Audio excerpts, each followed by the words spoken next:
Oh, hello, great readers. I'm Belchan. I'm Nimakong. I'm Ben Chan.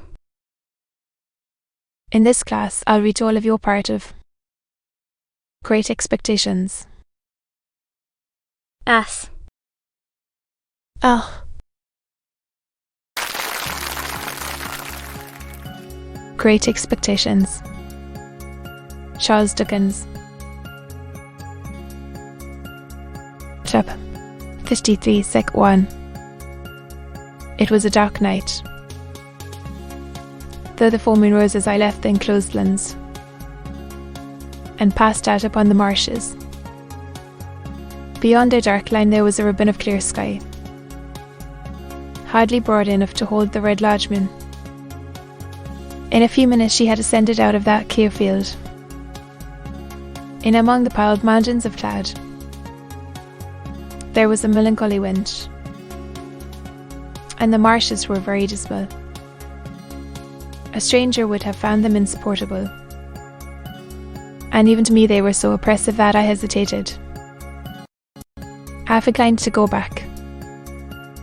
But I knew them well, and could have found my way on a far darker night, and had no excuse for returning, being there.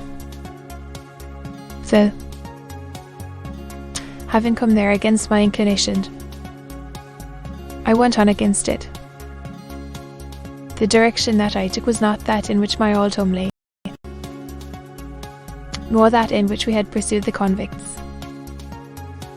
My back was turned towards the distant hulks as I walked on, and then, though I could see the old lights away on the spits of sand, I saw them over my shoulder. I knew the Limekon as well as I knew the old battery, but they were miles apart, so that, if a light had been burning at each point that night, Svex, at first, I had to shut some gates after me, banked up pathway arrows and blundered down among the grass and reeds. But after a little while I seemed to have the whole flats to myself. It was another half hour before I drew near to the Con. The lime was burning with a sluggish stifling smell, but the fires were made up and lit, and no workmen were visible. Hard by was a small stone quarry. It lay directly in my way, and had been worked that day. As I saw by the tools and burrows that were lying about, through it he saw a light in the old sluice house. I quickened my pace, and knocked at the door with my hand, waiting for some reply.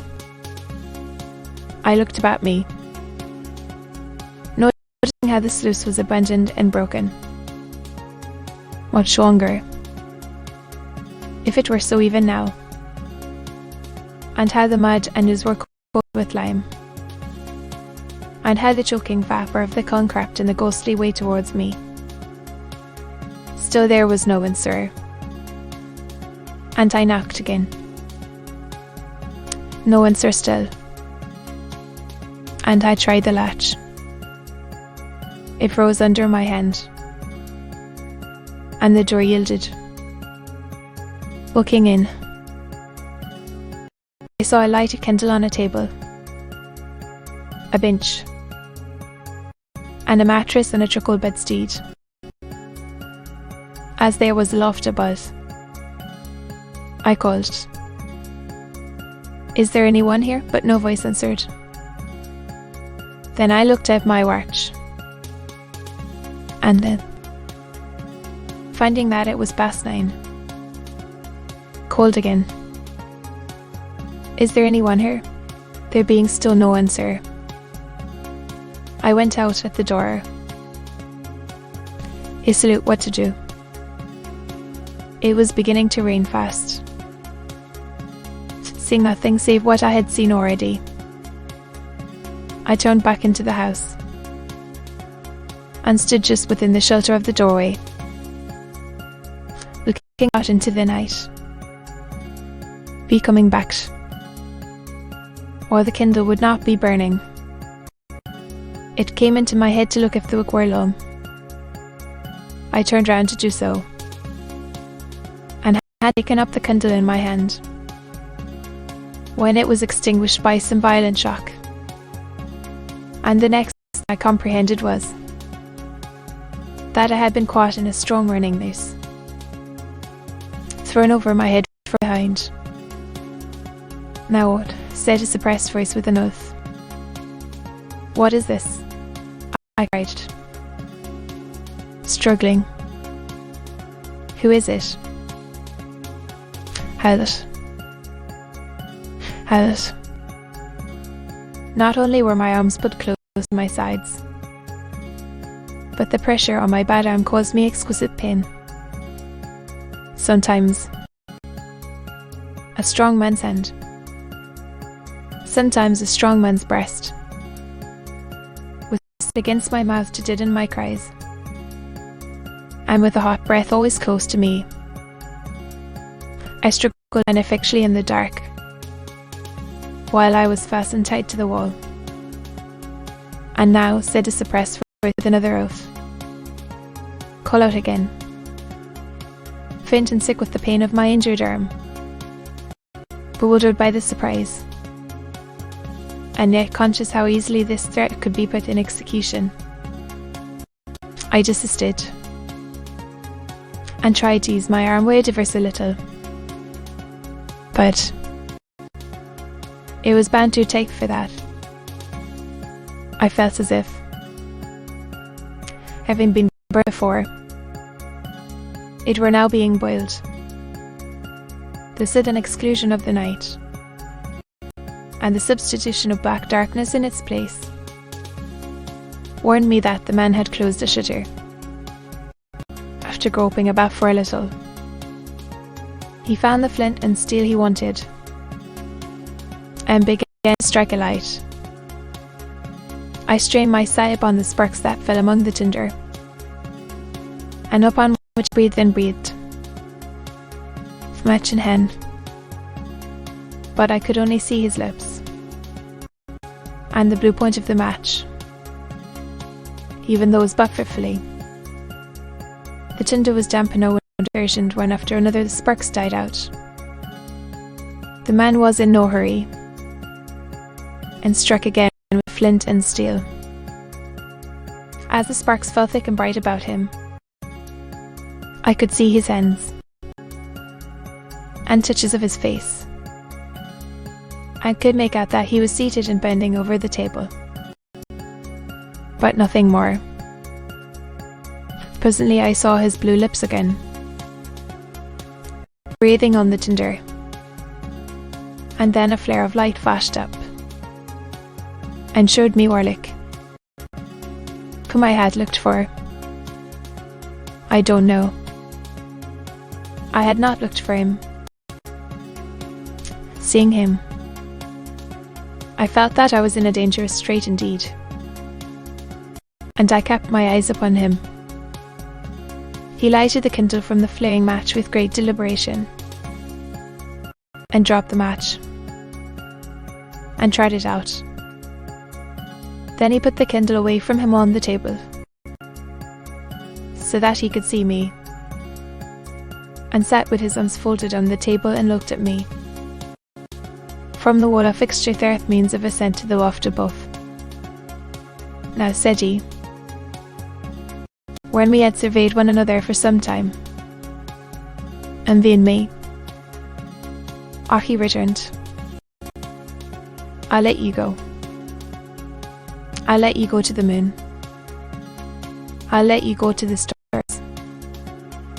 Don't you know," said he, with a deadly look, "because I mean to do it all myself. One keeps a secret better than two. Oh, your enemy." His enjoyment of the spectacle I furnished, as he sat with his arms folded on the table, shaking his head at me and hugging himself, had a malignity in it that made me tremble. As I watched him in silence, He put his hand into the corner at his side and took up a gun with a brass band stock. "Do you know this?" said he, making as if he would take him at me. "Do you know where you sold it for?" "Speak." "Yes," I answered. "You cost me that place." "You did. You did that. And that would be enough. Without more. When didn't you? You gave it to yourself. You gained it for yourself. I could have done no harm. You are a liar. And you'll take any pains, spend any money, to drive me out of this country. Will you?" said he, repeating my words to Biddy in the last interview I had with her. "Anne, I'll tell you a piece of information, as it is tonight. Ah, if it was all your money 20 times told." To the last brass burden, as he shook his heavy hand at me, with his mouth snarling like a tiger's. I felt that it was true. "I'm a-going," said he, bringing his fist down upon the table with a heavy blow. He leaned forward, staring at me, for me, and sat down again. He was always an old Orlex way since ever he was a child. You goes out of his way this present night. He'll have no more in you. I felt that I had come to the brink of my grave. For a moment I looked wildly round my trap for any chance of escape. But there was none. "More than that," said he, folding his arms on the table again. "I won't have a rag of you. I won't have a bone of you left on earth. I'll put your body in the cunnet carry to such dead, and my shall shouldn't. Let people suppose what they may of you. My mind, with inconceivable rapidity, followed out all the consequences of such a death. As still as father would believe I had deserted him, would be taken, would die accusing me. Even Herbert would doubt me. I'd called at Miss Avisham's gate for only a moment. Joe and Biddy would never know how sorry I had been that night. None would ever know what I had suffered, how true I had meant to be, what an agony I had passed through. The death close before me was terrible, but far more terrible than death was the dread of being misremembered after death. And so quick were my thoughts, that I saw myself despised by unborn generations as still as children, and their children while the wretched words were yet on his lips. Van. To be continued.